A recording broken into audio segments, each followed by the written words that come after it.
Hello everyone! Ito, nandito na tayong muli sa ating panibagong sharing at panibagong vlog na ibibigay ko sa inyo tungkol nga dito sa Jesus My Autobiography. Palapit na tayo sa pinakamagandang story sa kung paano ba nangyari ang lahat. Nasa chapter na tayo? 4 na. At ang title ay India. Ayan na. India na. Ano bang meron dito sa India? Ano kaya ang ginawa niya? So, ano pa bang hinihintay natin? Tara po, umpisa na natin.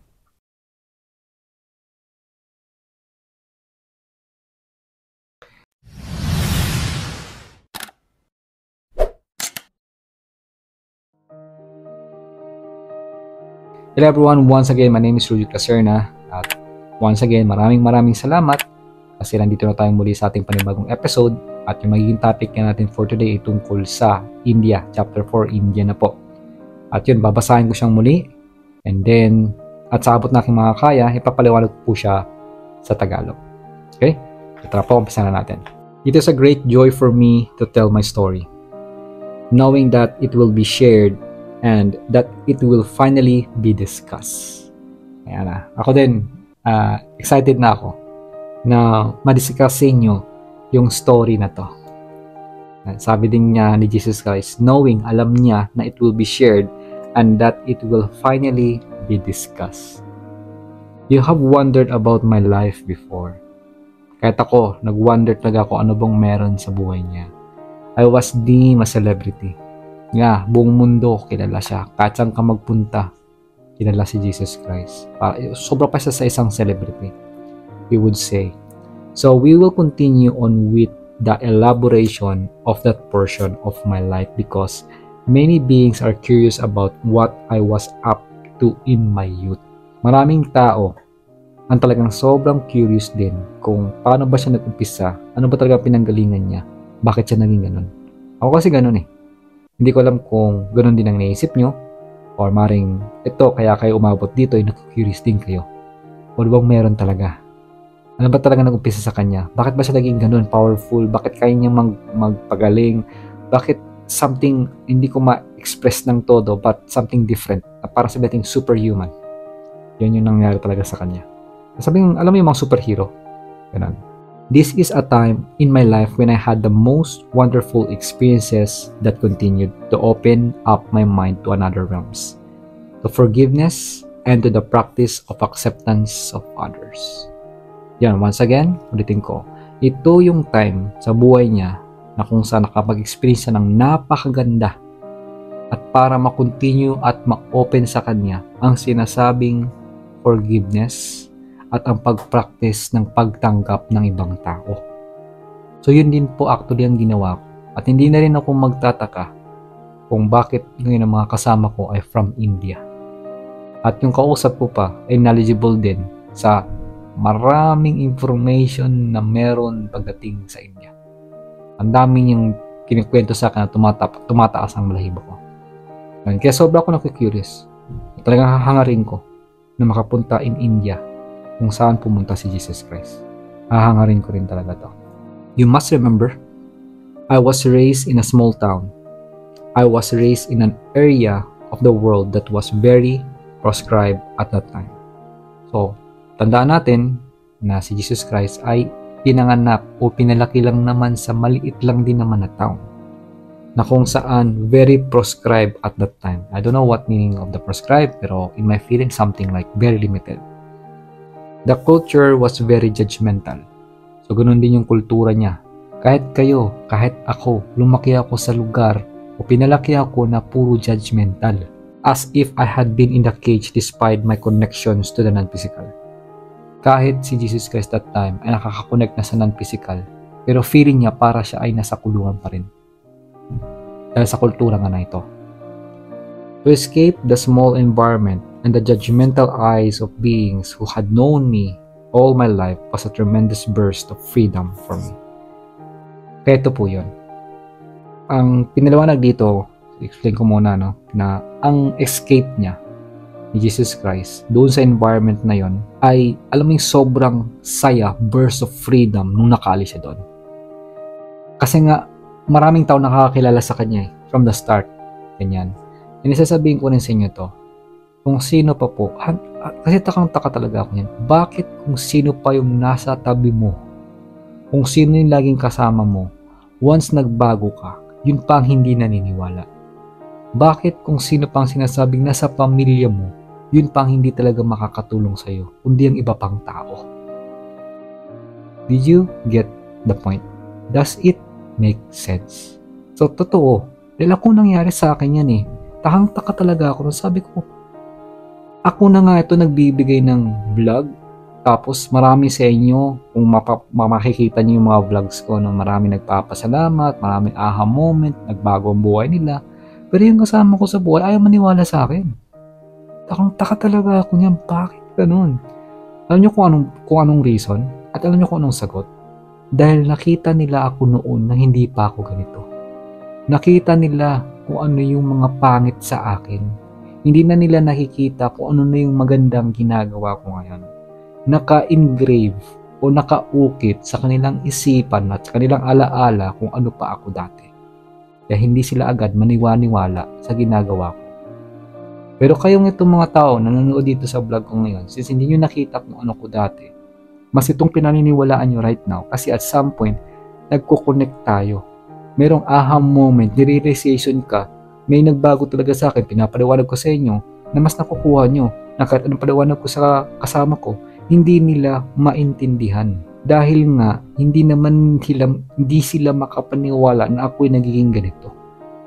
Kahit nga si Papa ang paniniwala lang ni Papa, ako lang daw ang sumunod sa kanya kasi dati daw ganito siya, mahilig siya magbasa, hinto. Andun yung point lang, pero hindi siya aware na ang ginagawa ko rin is more than pa sa ginawa niya na. Ayan. So, ganun din hindi ko lang alam kay Mama, hindi ko naman kasi siya nakakausap sa pagdating sa mga ganitong bagay. Basta nga lang po lang mahilig siya magpatawa. Lagi lang talaga siyang enjoy. Ganon. Si Papa, iba din. Kapag nahati ako talagang ito yung binigay sa aking buhay para mas maintindihan ko tong both sides kahit broken family ka, is matutunan mo pa rin mahalin ang both sides nang walang panghuhusga. And the information that I gleaned, the experiences I had, and teachings that I encountered all assisted me when I returned home to my beloved. So dito kasi lahat ng information na nakuha niya at experiences niya ay kanya ding ituturo at mag-a-assist sa kanya kapag siya ay bumalik sa kanyang mahal. This of course was the drew for me. I could easily have stayed away, but my family and my dear Mary called to me through my heart. And I knew that this was where I would teach. So sabi niya dito, ito yung parang pumatak sa kanya. Na kumbaga sa totoo lang kaya namang umalis o lumayo Ngunit dahil sa kanyang pamilya at dahil kay Mary at sa puso niya, I knew that there was where I would teach. Alam niya kung saan siya dapat magturo. Not because it was the best place in the world. Hindi naman yung dahil yun yung pinakamaganda sa mundo. Necessarily, although it was quite a bustling and central location. Pero yung lugar pala niya is bustling, kumbaga maraming tao, central location. But because it was the place that needed the assistance the most. Kasi yung panahon na yun, kung saan pinanganak si Jesus Christ, kaya sa babalik pa doon ni Turo, dahil yun ang mas nangangailangan that time. That is the rationale for the trip and the return. Yun yung pinaka-rason kung bakit siya nag-trip, pumunta dito sa India at babalik doon. I have arrived at this new port town, and it was a beautiful city of white walls and citadels. It was on the edge of the sea, a beautiful whitewashed town. So, dumating na siya, si Jesus Christ nga doon sa isang port town na napakaganda. White, may mga in-express siya ditong hindi ko pa nakikita sa buong buhay ko. Yung white walls and citadels, it was on the edge of the sea and a beautiful whitewashed town. And the port's access was another international connection. I knew I would not stay here too long. So ito sa international connection, alam niya na hindi rin siya magtatagal dito. I could feel it my inner self that this was a temporary stop. Ramdam niya na talagang temporary stop lang kaya siya nandito. But I decided to stay for some weeks to do some work and to earn some money. Kaya nagstay siya para siyempre magtrabaho at maka-earn ng konting pera. I decided that I would assist in loading and unloading some of the bags, barrels, and supplies that were transported by the ships. So So tumulong siya, naging kargador. Clearly, there was a need for assistance and strong bodies. I was young and very strong at that time and was very able to assist in this work. So isipin mo yun, naging kargador siya, siyempre bata pa siya at alam niyang kayang-kaya niya na makaka-assist siya dun. I befriended some dock workers and began to work. I rented a room in what you would consider a tavern, which was too loud for my liking, but I was immersed myself in the experience. May mga naging kaibigan siya doon sa dock worker, sa pier nga.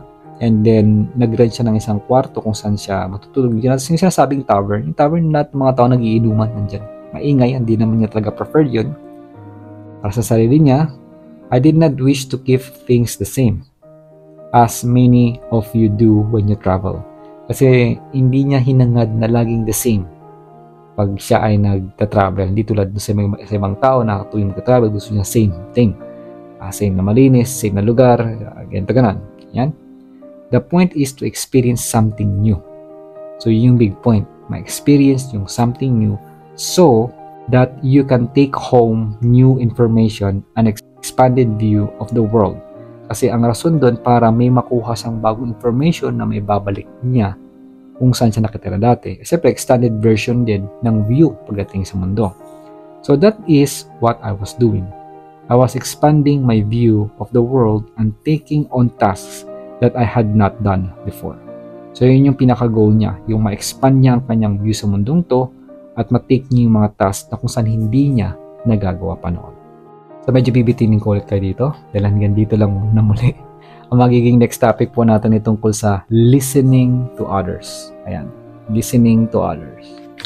So magandang topic din ito. Pero part na to ng India, palapit na tayo. Konting taste na lang.